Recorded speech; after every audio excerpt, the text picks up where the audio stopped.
नमस्कार। तो हम डिस्कस कर रहे थे Himachal Pradesh public service commission के अभी हाल ही के कुछ 1-2 महीनों में जो पेपर डिस्कस हुए थे उन सभी को हम सेक्शन वाइज डिस्कस कर रहे थे। तो लास्ट वीडियो जो हमने डिस्कस की थी उसमें हमने जूनियर ऑडिटर, सुपरवाइजर और जूनियर स्किल स्टेनोग्राफर के पेपर डिस्कस किए थे। इनका हमने पॉलिटी का सेक्शन डिस्कस किया था और भी 3-4 पेपर ऐसे हैं जो हो चुके हैं, परंतु मैंने इस तरह से डिसाइड किया है कि पहले जो ये 3 पेपर हैं, जूनियर ऑडिटर, सुपरवाइजर और जूनियर स्किल स्टेनोग्राफर, इन 3 पेपरों को हम सेक्शन वाइज कंप्लीट कर लेते हैं। तो पॉलिटी तो हमने इनका कंप्लीट कर लिया है, अभी हम जियोग्राफी जो है वो डिस्कस करेंगे और उसके बाद हम इकोनॉमी डिस्कस करेंगे। तो 3-4 दिनों में ये हमारा जितने भी पेपर्स हैं वो सेक्शन वाइज डिस्कस हो जाएंगे और डिटेल में हम इनको डिस्कस कर रहे हैं। पहले तो अगर आपने प्रीवियस वीडियो नहीं देखी है पॉलिटी की तो वो भी आप देख लीजिएगा, वो आपको नीचे डिस्क्रिप्शन बॉक्स में भी मिल जाएगी और हमारा यूट्यूब चैनल पर भी मिल जाएगी। तो ज्योग्राफी का 28 क्वेश्चन है, यहाँ से हम स्टार्ट करते हैं। 28 क्वेश्चन में जहाँ कहा जाता है कि light from the sun reaches on earth in nearly, तो पृथ्वी पर जो सूर्य का प्रकाश है वो लगभग कितने समय में पहुँच जाता है। तो ये लगभग टाइम लगाता है 8 मिनट का। ऑप्शन सी जो है वो सही आंसर। एक और बात बता दूं कि जितने भी क्वेश्चंस के आंसर हैं हम ऑफिशियल आंसर की के अकॉर्डिंग डिस्कस कर रहे हैं, तो ये इसका 8 जो है वो सही आंसर है। अब बात कर लेते हैं इसके बारे में थोड़ी सी। अच्छा, इसी क्वेश्चन को अगर सेकंड में आपसे पूछ लिया जाए तो क्या होगा, तो अप्रोक्सीमेटली मैं बता देता हूँ आपको, 500 सेकंड जो है सही आंसर होगा। 500 सेकंड ये लगभग लेती है। वैसे कई जगह ये पढ़ने को मिलता है कि 8 मिनट 20 सेकंड लेती है, तो 8 मिनट 20 सेकंड के हिसाब से पूरे ये 500 सेकंड बनते हैं। तो सेकंड में पूछा जाए तब भी आपको पता होना चाहिए। नेक्स्ट क्वेश्चन है क्वेश्चन नंबर 29। डेसिडियस ट्रीज, तो पर्णपाती वृक्ष जो होते हैं वो क्या होते हैं, किस तरह से उनका जो ऑप्शन है इनमें से सही होगा। तो सबसे पहले जो इसका ऑप्शन सही है वो है option B, loses their leaves every year. तो ये प्रत्येक वर्ष अपने जो पत्ते हैं उनको गिरा देते हैं। ऑप्शन बी इसका सही आंसर है। अच्छा, कई बार एग्जाम में क्वेश्चन पूछ लिया जाता है कि ऐसे प्लांट जो अपना खाना जो है वो खुद से बनाते हैं, तो उन प्लांट्स को क्या कहते हैं। तो उन प्लांट्स को कहते हैं आउटोट्रॉप प्लांट। आउटोट्रॉप्स प्लांट उनको कहा जाता है। Plants, green plants prepare their own food, they are called autotrophs. तो ये प्लांट्स के बारे में आप याद रखिए। तो ये 2 क्वेश्चन हमने डिस्कस किए। नेक्स्ट क्वेश्चन में पूछा गया है fog is an example of. Fog जो होती है, धुंध जो होती है, वो किसका एग्जाम्पल है। तो एग्जाम्पल है वो गैस इन डिस्पर्स्ड लिक्विड, विसरित द्रव्य में गैसें। ऑप्शन बी जो है वो सही आंसर है। इसका ऑप्शन बी सही आंसर है। कई जगह आपको ये इस तरह से देखने को भी मिलेगा, लिक्विड डिस्पर्स्ड इन गैस, तो वो भी सही आंसर होगा अगर उस तरह से दिया है लिक्विड डिस्पर्स्ड इन गैस। तो ये अगर इस तरह से लिखा होगा ऑपोजिट करके तब भी सही है। बस यहीं से इतना सा याद रखेगा। Next question, which is the longest lake in India. तो लॉन्गेस्ट लेक इंडिया की कौन सी है, भारत की सबसे लंबी झील कौन सी है। भारत की सबसे लंबी झील है वेम्बनाड। ऑप्शन डी जो है वो सही आंसर है। Vembanad is longest lake in India. तो इस लेक के बारे में थोड़ा सा आप जान लीजिए कि इस लेक का ये आखिरकार है कहाँ पर। तो ये लेक जो है ये केरला में स्थित है, वेम्बनाड लेक। बस इतना सा आप याद रखिएगा कि केरला में ये स्थित है। Question number 32। क्वेश्चन नंबर 32 है the Indus river originate from. ये जो सिंधु नदी है इसका उद्गम कहाँ से होता है। तो सिंधु नदी का उद्गम स्थान कैलाश रेंज है। ऑप्शन सी जो है वो सही आंसर। अब कुछ इंपॉर्टेंट रिवर्स मैं आपको बता देता हूँ। तो इंडस नदी निकलती है कैलाश रेंज से, ये मानसरोवर लेक के नज़दीक कहीं पर स्थित है। झेलम नदी कहाँ से निकलती है, वेरीनाग से निकलती है। ये आप याद रखेगा कि वेरीनाग से झेलम निकलती है। और चेनाब नदी बारालाचा दर्रे से निकलती है। रावी नदी जो है वो कहीं रोहतांग दर्रे के आसपास से निकलती है। एग्जैक्टली बड़ा बंगाल उस जगह का नाम है जहाँ से निकलती है। वैसे बड़ा बंगाल डिस्ट्रिक्ट कांगड़ा में स्थित है जहाँ तक मुझे पता है। और उसके बाद ब्यास नदी जो है वो रोहतांग से निकलती है। सतलुज नदी जो है वो मानसरोवर लेक से निकलती है, रक्सताल के समीप ये स्थित है। तो ये सब आप याद रखेगा। अभी रिसेंटली एग्जाम में क्वेश्चन पूछा गया था एचपी के सेक्शन में कि रावी नदी कहाँ से निकलती है। तो रावी नदी बड़ा बंगाल से निकलती है। नेक्स्ट क्वेश्चन देखते हैं। नेक्स्ट क्वेश्चन है क्वेश्चन नंबर 33 में पूछा गया है which place receives annual rainfall below 50 centimetre. तो किस स्थान पर 50 सेंटीमीटर से कम की वर्षा जो है वो होती है। ये तो आपको पता ही है कि सबसे कम बारिश कहाँ पर होती है। तो क्वेश्चन नंबर 33 का ऑप्शन ए लेह ही सही आंसर होगा।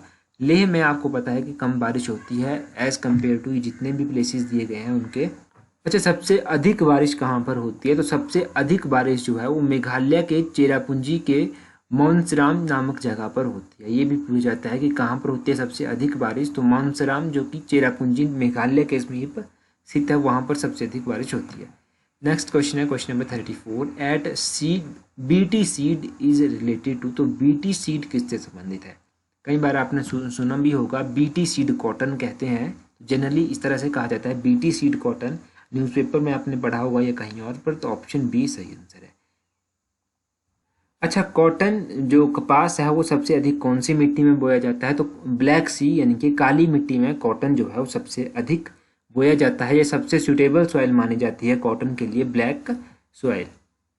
अच्छा, बात कर लेते हैं कि कॉटन जो है वो किस तरह की क्रॉप है, खरीफ क्रॉप है या फिर राबी क्रॉप है? तो कॉटन जो है वो खरीफ क्रॉप की लिस्ट में आता है, तो ये खरीफ क्रॉप की लिस्ट में आता है। और अगर बात करें हम पहले नंबर पर जो ऑयल सीड दिया गया है, तो ऑयल सीड जो है वो राबी की लिस्ट में आता है, ये राबी क्रॉप है। और व्हीट जो है ये भी राबी की क्रॉप में आता है।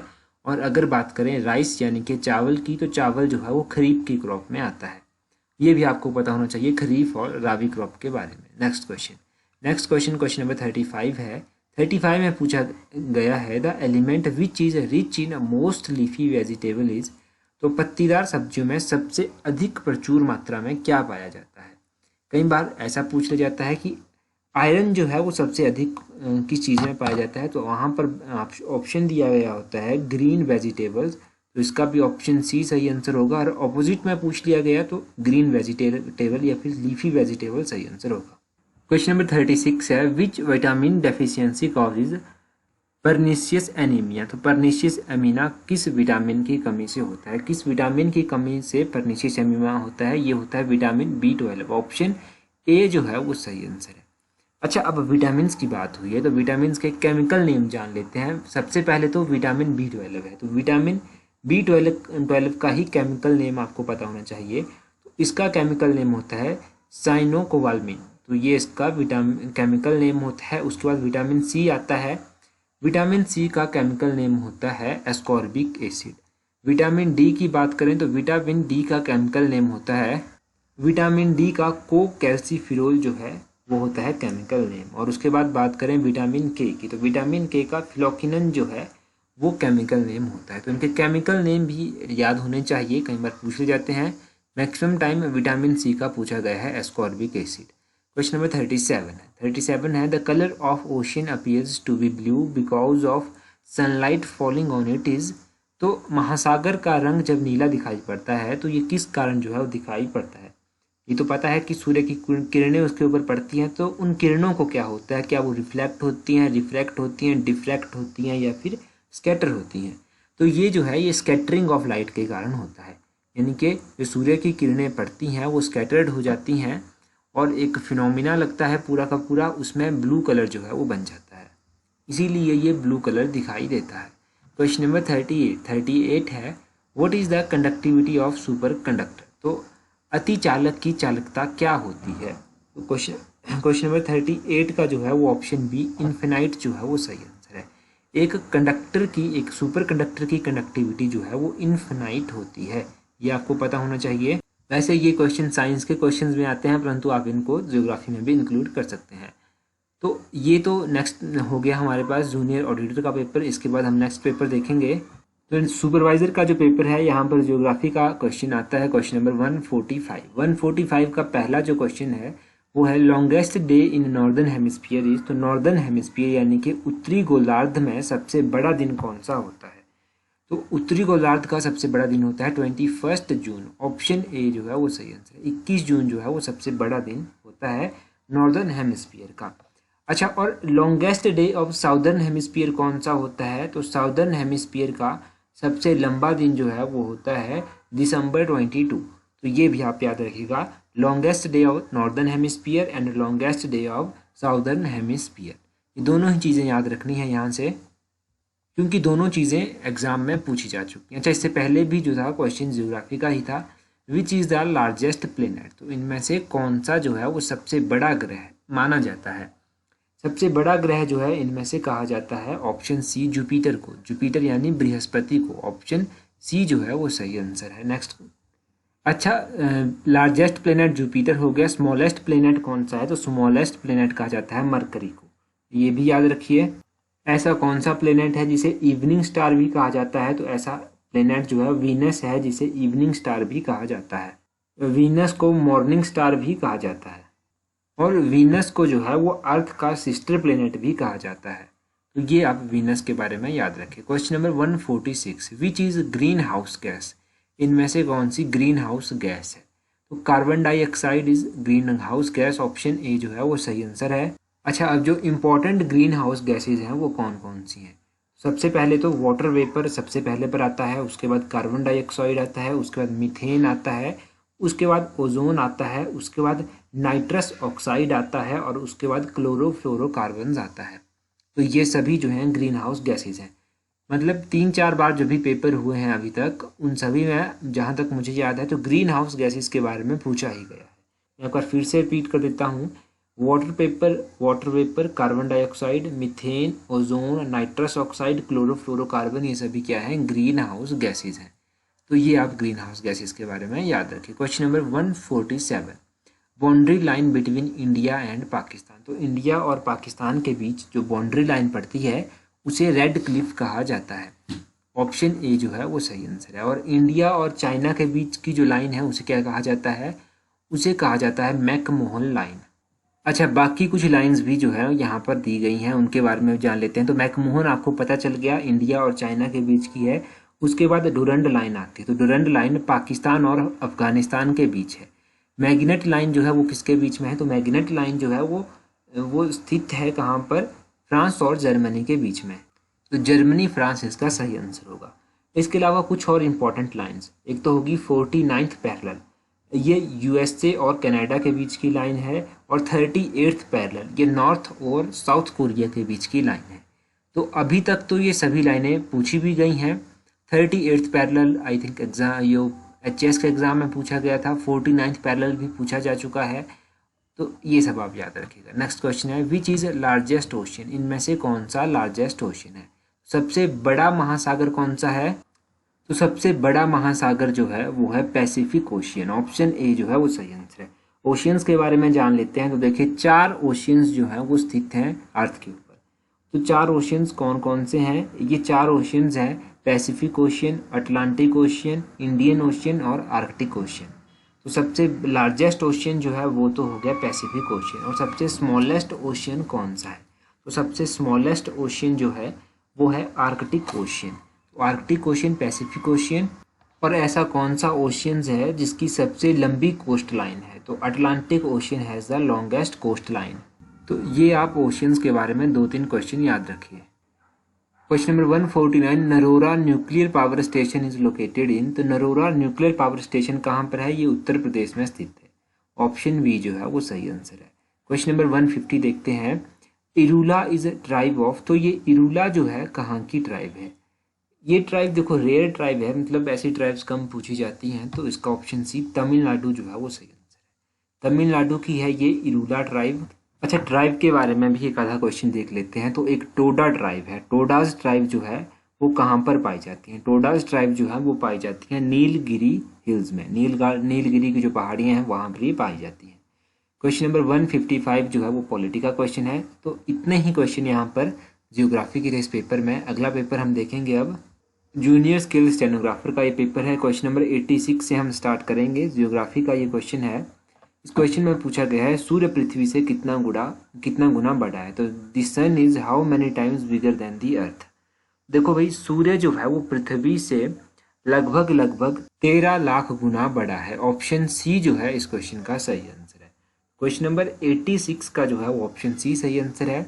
यहाँ से इतना ही देखेंगे। Question number 87, solar system has how many planets. तो सोलर सिस्टम में कितने प्लेनेट हैं टोटल? तो यहाँ पर 8 प्लेनेट है। कौन कौन से? तो ये प्लेनेट है, यहाँ पर देखिएगा, तो ये प्लेनेट है M stand for mercury, V stand for Venus, E stand for earth, और उसके बाद M स्टैंड फॉर यहाँ पर मार्स, J जुपिटर के लिए, S सैटर्न के लिए, U यूरेनस के लिए और N नेपच्यून के लिए। तो ये सब आपको पता है। अभी हमने जाना भी कि सबसे बड़ा प्लेनेट कौन सा है, सबसे छोटा प्लेनेट कौन सा है। सबसे बड़ा प्लेनेट जो है वो कौन सा है? Largest planet is Jupiter and smallest planet is mercury. तो ये आप याद रखिए। क्वेश्चन नंबर 88 देखते हैं, vernal equinox is on which day. वसंत विषुव किस तिथि को आता है। इक्विनोक्स उसको कहते हैं जब इक्वल डे और नाइट होते हैं। तो क्वेश्चन नंबर 88 का ऑप्शन है 21 मार्च जो है वो सही आंसर है। इस तरह का क्वेश्चन हमने अभी भी डिस्कस किया था, कौन सा longest day in southern hemisphere and longest day in northern hemisphere. तो ये भी आप याद रखिएगा। 3 क्वेश्चन इस तरह के हो गए, एक आध क्वेश्चन और भी आएगा, उसको भी हम देख लेंगे। क्वेश्चन नंबर 89 है कि बेसाल्ट किस तरह की रॉक है। तो देखो रॉक्स के बारे में ज़रूर पढ़ लीजिएगा क्योंकि रॉक्स के बारे में भी मैक्सिमम टाइम पूछा जाता है। तो 89 का ऑप्शन है इग्नियस रॉक्स जो है वो सही आंसर है। इग्नियस रॉक है बेसाल्ट। अच्छा, इग्नियस रॉक्स कौन कौन सी हैं? एक तो हो गई ग्रेनाइट, दूसरी हो गई गैब्रो और तीसरी हो गई बेसाल्ट। ये तीनों जो है वो इग्नियस रॉक की लिस्ट में आते हैं। क्वेश्चन नंबर 90 है Rockies mountain range is located इन। तो रॉकीज पर्वत श्रृंखला कहाँ पर है? तो क्वेश्चन नंबर 90 का ऑप्शन है नॉर्थ अमेरिका जो है वो सही आंसर है। उत्तरी अमेरिका में ये रॉकीज माउंटेन स्थित है। क्वेश्चन नंबर नेक्स्ट है हमारे पास question number 91, the ozone layer is located with in which atmospheric layer. तो ओजोन यानी कि ओजोन परत जो है वो वायुमंडलीय किस वायुमंडलीय परत पर है। ओजोन जो है वो स्थित है क्वेश्चन नंबर 91 का बी स्ट्रेटोस्फीयर में स्थित है। कौन कौन सी लेयर हैं? Troposphere, stratosphere, mesosphere, ionosphere, exosphere. तो ट्रोपो, स्ट्रेटो, मेसो, थर्मो, आइनो, एक्सो, ये आप याद रखिएगा। ये सभी लेयर्स हैं। इन सभी लेयर्स के बारे में भी ज़रूर पढ़िए। अब कई बार क्वेश्चन पूछ जाता है कि जितने भी परिवर्तन होते हैं मौसम के वो कौन सी लेयर में होते हैं। तो वो सभी ट्रोपोस्फीयर में होते हैं, ये भी याद रख लीजिए। क्वेश्चन नंबर 92 है which of the following is not categorised as permanent wind. तो निम्नलिखित में से किसको स्थायी पवन में वर्गीकृत नहीं किया गया है। तो क्वेश्चन नंबर 92 का ऑप्शन डी मॉनसून विंड जो है वो सही आंसर है। ये जो मॉनसून की विंड्स होती हैं यानी कि वर्षा पवनें होती हैं, इनको जो है वो परमानेंट विंड्स में कैटेगराइज नहीं किया गया है। बाकी ट्रेड विंड हो गया आपका, वेस्टर्लीज हो गया और पोलर विंड्स हो गया, ये सभी परमानेंट विंड्स की कैटेगरी में आती हैं। क्वेश्चन नंबर 93 है आइसोबार मीन। आइसोबार का मतलब क्या होता है? तो आइसोबार का मतलब होता है जहाँ पर इक्वल प्रेशर जो है वो होता है। ऑप्शन सी जो है वो सही आंसर है। अच्छा, ऐसे पॉइंट को क्या कहते हैं जहाँ पर इक्वल रेनफॉल जो है वो होता है, उसको कहते हैं आइसोहाइड जो है। ऐसे पॉइंट को कहा जाता है जहाँ पर इक्वल रेनफॉल जो है वो होती है। तो ये भी याद रखिएगा। नेक्स्ट क्वेश्चन देखते हैं। नेक्स्ट क्वेश्चन है which of the following is most saline water body. तो इनमें से सबसे निम्नलिखित में से कहाँ पर सबसे अधिक सॉल्ट होता है, कौन सी वाटर बॉडी में। क्वेश्चन नंबर 94 का ऑफिशियल आंसर की के अकॉर्डिंग ऑप्शन डी सही आंसर दिया गया है, परंतु मुझे लगता है ऑप्शन सी इसका सही आंसर होना चाहिए। मे भी ऑप्शन डी ही सही आंसर हो, ऑप्शन सी मुझे सही लगता है, इसको कंफर्म आप करें। क्वेश्चन नंबर 95 है boundary line between France and Germany. तो अभी हमने पढ़ा कि जहाँ पर फ्रांस और जर्मनी का बाउंड्री है उसको क्या कहते हैं। ऑप्शन बी मैग्नेट लाइन जो है उसको कहा जाता है। 38th पैरेलल भी मैंने आपको बता दिया था। अच्छा, 38th पैरेलल तो आपको पता है नॉर्थ और साउथ कोरिया है, परंतु हिंडनबर्ग लाइन जो है वो कौन से कंट्रीज के बीच में है। तो हिंडनबर्ग जो है वो जर्मनी और पोलैंड के बीच की बाउंड्री लाइन है।